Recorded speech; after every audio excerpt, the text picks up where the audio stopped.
My brother sabotaged my career by spreading lies to my boss out of jealousy. I exposed him with proof and got him fired. That was 2 months ago. Today, he's begging me for a job.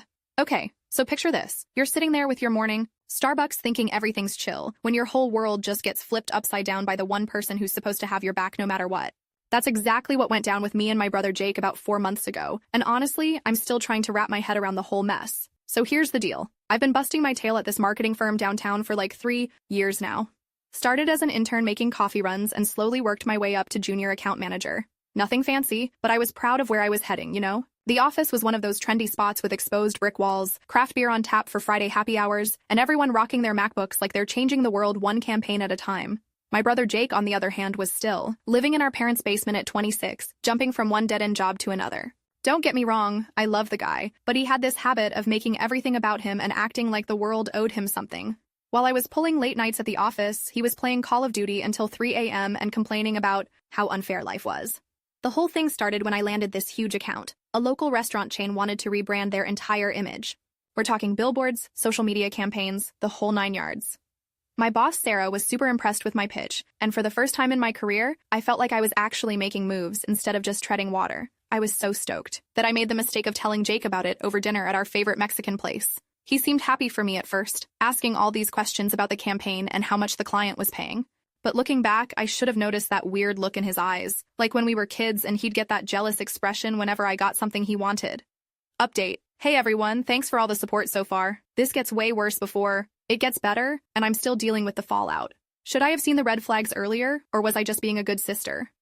A few weeks into the project, things started getting weird at work. Sarah began acting distant during our meetings, and I noticed some of my colleagues giving me these sideways looks. At first, I figured it was just the usual office drama, but then Sarah called me into her office for what she called a check-in meeting. She sat me down and asked if everything was okay at home, which immediately set off alarm bells in my head. When I asked what she meant, she hesitated for a moment before telling me that someone had reached out to her with some concerns about my personal life affecting my work performance. My heart literally dropped into my stomach. Sarah explained that this person claimed I had been struggling with substance abuse issues and that my recent success was actually due to me taking credit for other people's work. The whole thing was so out of left field that I just sat there, like a deer in headlights. The worst part was that whoever made these claims had specific details about my life. They knew about my recent promotion, mentioned the restaurant account by name, and even referenced some personal stuff about my college years that only someone close to me would know. Sarah assured me that she didn't believe the allegations, but company policy required her to investigate any claims about employee conduct. So just like that, I was put on administrative leave while they looked into these bogus accusations. I drove home in my Honda Civic feeling like I'd been hit by a truck. Everything I'd worked for was suddenly hanging by a thread because some anonymous person decided to mess with my life. I kept running through the list of people who could have done this, but honestly, I couldn't think of anyone who had both the motivation and the inside information to pull something like this off. That night, I was stress-eating leftover pizza and scrolling through Netflix when my phone buzzed with a text from Jake. He was asking if I wanted to grab drinks and catch up, which was weird because we'd literally just hung out 3 days earlier. Something about his timing felt off, but I was too stressed to think straight. We met at this dive bar near his place, the kind with sticky floors and a jukebox that only plays classic rock. Jake seemed unusually interested in my work situation, asking if I'd heard anything back from my boss yet. When I told him about the investigation, he got this concerned look on his face and started going on about how unfair it was that someone would make up lies about me. But here's where it gets really messed up. While he was talking, his phone kept buzzing with notifications. At one point, he accidentally turned it face up on the table, and I caught a glimpse of an email notification from someone at my company. The subject line mentioned follow-up information or something like that. My blood went cold. I tried to play it cool and asked him about it, but he quickly flipped his phone over and changed the subject. That's when all the pieces started clicking together in my head like the world's worst puzzle. Jake was the only person who knew all those specific details about my life and career. He was the one who'd been asking all those questions about my promotion and the restaurant account. And now he was sitting here pretending to be supportive while his phone was lighting up with messages from my workplace. I excused myself to go to the bathroom and immediately called my friend Marcus, who works in IT. I asked him if there was any way to trace where an anonymous tip might have come from, and he told me that most companies keep records of all communications, including emails and phone calls from external sources. When I got back to the table, Jake was already finishing his beer and talking about heading home. As we walked to our cars, I decided to test my theory. I casually mentioned that Sarah had told me they were close to identifying who made the anonymous report, and I swear I saw his face go white under the parking lot lights. Update. The confrontation is coming up next, and let me tell you, it was uglier than I expected. How would you handle finding out your own sibling betrayed you like this? The next morning, I marched into Sarah's office with a theory but no solid proof. I explained my suspicions about Jake and asked if she could check whether any of the anonymous communications had come from his email address or phone number. She was hesitant at first, citing privacy concerns, but when I pointed out that false accusations were affecting my career and the company's productivity, she agreed to look into it. 2 hours later, she called me back with confirmation that made my heart sink and my anger boil at the same time. Jake had sent multiple emails to the company's HR department over the past 3 weeks, using a fake name but making them from his personal Gmail account. He'd also called the office twice, claiming to be a concerned former colleague, with information about my allegedly problematic behavior. The emails were even worse than I'd imagined. He'd crafted this whole narrative about me being unreliable, stealing ideas from coworkers, and having personal issues that were affecting my judgment. He'd even made up specific incidents that never happened, like claiming I'd shown up to client meetings under the influence or taken credit for campaigns I hadn't worked on. What really got me was how calculated it all was. He'd clearly spent time researching company policies and figuring out exactly what kind of allegations would cause the most damage to my career. This wasn't some spur-of-the-moment jealousy. This was a deliberate, planned attack on everything I'd worked for. Sarah was furious when she realized what had happened. Not only had Jake wasted company resources with a fake investigation, but he'd also potentially exposed the company to legal liability if I decided to sue for defamation. She immediately cleared me of all allegations and reinstated me with full back pay, but the damage to my reputation around the office was already done. Here's where it gets really wild, though. Sarah asked if I wanted to press charges against Jake for filing false reports and potentially interfering with my employment. At first, I wasn't sure what to do. This was my brother we were talking about, even if he had completely betrayed me. But then I remembered all the sleepless nights I'd spent wondering if my career was over, all the self-doubt he'd put me through, and how he'd sat there at that bar pretending to be concerned while knowing exactly what he'd done to me. The decision became crystal clear. I told Sarah I wanted to pursue every legal option available. She connected me with the company's legal team, and within 48 hours, we had filed a formal complaint with the police for filing false reports and submitted a cease and desist letter demanding that Jake stop contacting anyone at my workplace. The confrontation with Jake happened 3 days later when he showed up at my apartment, probably expecting me to never figure out what he'd done. The look on his face when I opened the door and he saw the legal documents in my hand was something I'll never forget. He immediately started with the fake concern routine, asking how I was holding up with everything at work. I just handed him the cease and desist letter and watched his expression change from fake sympathy to pure panic. "I don't know what this is about," he stammered, but his voice was shaking and he couldn't look me in the eye. "Cut the act, Jake," I told him. "I know you sent those emails. I know you made those phone calls. I know you tried to destroy my career because you couldn't handle seeing me succeed." What happened next was like watching someone completely fall apart. He went from denial to anger to bargaining to tears in the span of about 10 minutes. First, he tried to claim it was all a misunderstanding. Then he got mad and started yelling about how I'd always been the favorite and how everything came so easily to me. Finally, he broke down crying and begged me not to pursue legal action. The worst part was when he tried to justify what he'd done. He actually had the nerve to say that he thought if I lost my job, I'd have more time to help him find work and get his life together. Like destroying my career was somehow going to benefit both of us in the long run. I told him he had 24 hours to find a lawyer because I wasn't backing down. The hurt and betrayal I felt was way beyond anything family loyalty could fix. Update.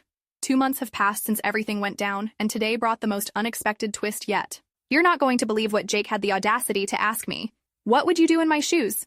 So here we are, 2 months later, and Jake's life has completely fallen apart, which honestly is exactly what happens when you try to sabotage someone else's success instead of working on your own problems. The legal stuff wrapped up pretty quickly. Jake ended up pleading guilty to filing false reports in exchange for community service and a small fine. More importantly for me, he had to sign an agreement stating that he would never contact my workplace again and acknowledging that all his claims about me were fabricated. The whole situation actually worked out better for my career than I could have imagined. Word got around the office about what had happened, and instead of people thinking less of me, they were impressed by how professionally I'd handled the whole mess. Sarah even used my case as an example in a company-wide meeting about the importance of addressing workplace harassment seriously. I ended up getting promoted to senior account manager about 6 weeks after everything was resolved, partly because of my work on the restaurant campaign, but also because Sarah said she was impressed by my resilience and problem-solving skills during the crisis. Meanwhile, Jake's world completely imploded. Word about the legal case got back to his current employer at the time, some retail job at a sporting goods store, and they fired him immediately. Apparently, they didn't want someone on staff who had a history of making false accusations against coworkers. He also had to move out of our parents' basement because they were so embarrassed and angry about what he'd done. Our mom called me crying about how disappointed she was in him, and our dad actually apologized to me for not seeing Jake's jealousy issues earlier. From what I heard through family channels, Jake was struggling to find any kind of work because background checks kept turning up the legal case. He'd burned through what little savings he had and was basically couch surfing between friends' places. I'll be honest, part of me felt bad for him, because he's still my brother despite everything. But a bigger part of me felt like he was finally facing the consequences of his actions, instead of expecting everyone else to clean up his messes. Which brings me to today, and the reason I'm writing this whole thing out. I was at my desk around lunchtime working on a proposal for a new client, when the receptionist called to tell me I had a visitor in the lobby. I wasn't expecting anyone, so I figured it might be a delivery or something work-related. You can imagine my shock when I got downstairs and saw Jake sitting there in a wrinkled button-down shirt and khakis that looked like he'd been wearing them for 3 days straight. He looked like he'd lost about 20 pounds and his usual cocky attitude was completely gone. "Hey," he said, standing up when he saw me. "Thanks for coming down. I wasn't sure if you'd see me." I crossed my arms and kept my distance. "What do you want, Jake?" He started fidgeting with his hands and looking around the lobby like he was embarrassed to be there. "Look, I know I messed up really bad. I know you probably hate me, and I don't blame you. But I'm in a really tough spot right now, and I was hoping maybe we could talk." The whole thing felt surreal. 2 months ago, this guy was actively trying to ruin my life, and now he was standing in my office lobby looking like a kicked puppy. "I can't find work anywhere," he continued. "Every time I get close to landing something, they run a background check and find out about the legal stuff. I've been staying with different friends, but I'm running out of options. I was wondering if maybe you could put in a good word for me somewhere, or if your company has any openings I could apply for." I literally could not believe what I was hearing. After everything he'd done, the lies, the betrayal, the weeks of stress and uncertainty he'd put me through, he had the unbelievable nerve to come to my workplace and ask me to help him get a job. "Are you serious right now?" I asked him. "I know it's a lot to ask," he said quickly, "but you're doing so well here, and I thought maybe if you explained the situation to your boss, she might be willing to give me a chance. I've learned my lesson, I swear. I'll do anything, reception, maintenance, whatever. I just need something to get back on my feet." The whole conversation felt like I was living in some kind of alternate reality. This was the same person who had spent weeks crafting lies about me to try to get me fired, and now he wanted me to use my professional reputation to help him find work. I looked at him standing there in his wrinkled clothes, clearly desperate and probably genuinely sorry for what he'd done. For a split second, I almost felt that old sibling sympathy kicking in, but then I remembered those sleepless nights when I thought my career might be over. I remembered the humiliation of being put on administrative leave while my coworkers whispered about what I might have done wrong.